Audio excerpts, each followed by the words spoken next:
Onorevole, di nuovo qui, ultimi giorni di campagna elettorale, un impegno importante anche dell'Europa per Agrigento. Quale sarà il suo impegno per la nostra città? Intanto siamo venuti a ricordare a coloro i quali hanno memoria corta che Agrigento, grazie al sindaco Firetto, ha raggiunto il risultato più prestigioso per quanto riguarda la percentuale sulla raccolta differenziata, il 73%, che vede Agrigento come primo comune siciliano, e con tutti i disastri che ci sono in giro mi sembra un risultato straordinario. Come non ricordare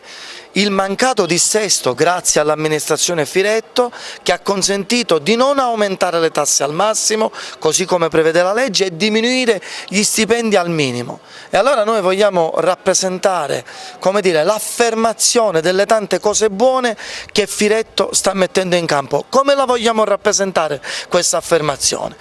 Che Giuseppe Milazzo vuole rappresentare il buon governo, lo traduciamo nella lista Andiamo Avanti, con Giorgia Iacolino, che sarà una sentinella dei valori moderati, una sentinella dei valori di libertà che noi da sempre abbiamo rappresentato, del buon governo, come dicevo poco fa, attraverso Giorgia Iacolino nella lista Andiamo Avanti, e noi la sosteniamo tutti i candidati che ci sono con Lillo Firetto, ma io, che non sono agrigentino, ma che ho avuto un grande risultato ad Agrigento, mi faccio rappresentare da Giorgia Iacolino, che saprà agli agrigentini portare un'innovazione, un linguaggio moderato e soprattutto un sostegno al nostro sindaco Firetto. Per cui noi siamo certi che dalla prossima settimana, con Giorgia Iacolino assessore e con Lillo Firetto, porteremo avanti il programma che abbiamo promesso agli agrigentini e che concretizzeremo, e sarà una risposta concreta per le tante cose buone che nel prossimo quinquennio